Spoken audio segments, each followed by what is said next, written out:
Witamy w kolejnym odcinku Hat Historian.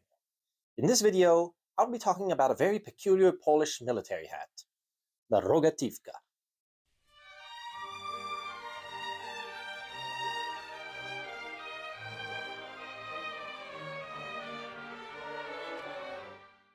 The Rogatywka is a highly recognizable hat used by the Polish army, distinguished by its unique square top, that is slanted to one side. Used as part of the Polish dress uniform, it is often mistakenly referred to in English as the czapka, which is simply the Polish word for cap. The word Rogatywka is derived from the Polish rog, meaning corner. So how did Poland come up with such a peculiar headdress? The origins of the Rogatywka are said to go back to Turkic and Tatar headdresses of the 14th century. Men from these cultures would wear soft fur-lined caps that were usually made of 4 pieces of cloth sewn together, creating a loose quadrilateral shape. It is similar in construction to the pileus quadratus, the ancestor of the biretta and the mortarboard, which I've talked about before, though despite the fervent Catholicism of the Polish people, there is no confirmed link between the two. Spread throughout Eastern Europe through the Tatars, a Muslim Turkic people who resided in part of modern-day Ukraine, Belarus, and Poland, the style gained popularity in the region, usually taking the form of a tall, soft-domed hat without a brim, with piping sometimes along the corners, and with fur trimming on the base. By the 16th century, this style of hat had begun to be adopted by certain light Polish cavalry units, but then truly gained popularity and stature during the time of the Bar Confederation, an uprising against Russian influence in the Polish-Lithuanian Commonwealth. Cavalry units, known as the ulan, based on a Turkic word, wore these styles of squared-off caps, and their association with the Bar Confederation led them to being known in Poland as konfederatkas, a name that was on occasion used elsewhere. While the Confederation was eventually defeated, the quality of the Polish soldiers fighting caused admirations amongst some neighbors, notably the Austrian Empire. Furthermore, exiled fighters would form Polish legions in other countries, bringing their styles along with them. This would lead to the creation of another ancestor to the Rogatywka, also often known in English as the czapka. Inspired by a mix of the konfederatka and the shako that became a popular item of military headwear in the late 18th century, the czapka was first introduced in 1784 by the Austrians, who at the time ruled over some part of the former Polish-Lithuanian Commonwealth and adopted some of their practices. Notably, it adopted the ulan cavalry that had proven itself so effective. The czapka was essentially a tall shako-like hat that, instead of the round summit of the traditional version, had a squared-off one. After the Austrians, some form of it, occasionally still called konfederatka, was adopted in the French-allied Polish legions, and from there spread to various cavalry units of some French-aligned forces. Usually reserved for lancer units, it was also adopted by others in the Duchy of Warsaw. During the Napoleonic era, more traditional konfederatkas without a brim continued to be worn in full dress situation by Polish legions and other units inspired by them. Popular throughout the Napoleonic Wars, lancer units continued to be deployed by various countries throughout the 19th century, and a flat square-topped hat became something of their distinguishing mark. However, the shape began to evolve to resemble more of a helmet, sometimes metal but often leather, with a square-topped finial on top. In some countries like Germany or Austria, the czapka became almost identical to the Pickelhaube, the famous spiked helmet which I covered in another video, with the spike being replaced by the square-topped finial.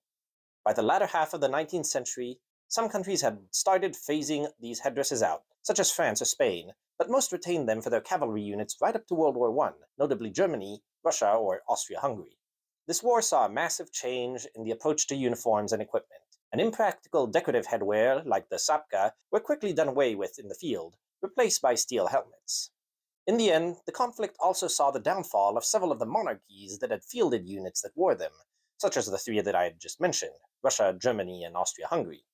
With these changes in regime, many old traditions were abandoned, including square-topped cavalry headwear. However, the end of the war also saw the creation of a new independent Polish state that was eager to reconnect with its own identity and traditions. As part of this, the square-topped Rogatywka was created for the army. As I mentioned before, square-topped hats had been a powerful symbol of Polish identity during the various conflicts it took part in, independent or not. They had often been the only distinguishing mark of Polish units when they fought for other countries such as France, Russia, or Austria. They were even worn by Polish-descended troops fighting in the American Civil War as part of the 58th New York Volunteer Regiment. Square-topped hats were worn by Polish soldiers during the Greater Poland Uprising of 1918, which eventually led to the establishment of the Second Polish Republic. With the restoration of their independence after over a century of foreign rule, the new Polish army adopted modernized versions of the old konfederatkas, soft caps with a rigid lower part and a squared-off top, which were adopted on September 21, 1919, referred to as the Rogatywka. It was selected over the masyjówka, another cap worn by many Polish independence fighters, which, while cheaper and well-liked by some Polish legions, was considered too similar to German models, and so the more distinctive Rogatywka was chosen. In 1935, it was stiffened to give it a sharper appearance for dress uniforms. However, this made it impractical for daily wear, so 2 years later a soft field cap following the same square-top design was introduced, differing from the 1919 version with a soft cloth visor, allowing it to be stored in a pack or pocket when not in use. The stiffened dress versions also included piping and hatbands in different colors depending on the branch of service. With Poland invaded and subjugated by neighbors Germany and the Soviet Union in World War II, the Rogatywka once again became a mark of Polish freedom fighters, either at home or fighting abroad for Allied powers. Many Polish partisans, former members of the armed forces, wore the field cap. After the war, it was readopted by a time for the communist-ruled Polish People's Army, but in 1952, the dress version was replaced with a more conventional round-peak cap, in line with the other countries of the Warsaw Pact. However, in 1961, the soft field cap version was reintroduced, in various forms of camouflage pattern. In 1982, the formal version was reintroduced to the representative regiment of the Polish Armed Forces.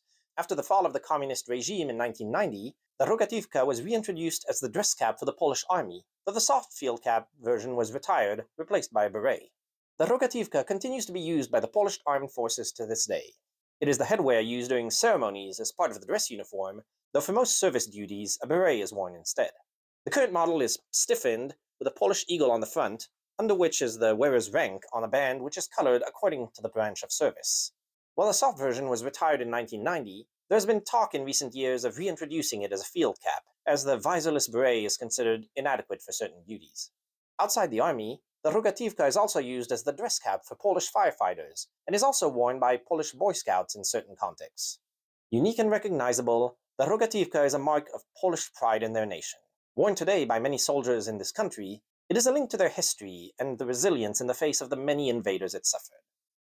So I hope once again that you found this video interesting and will join me again soon for another hat. Until then, I tip my hat to you.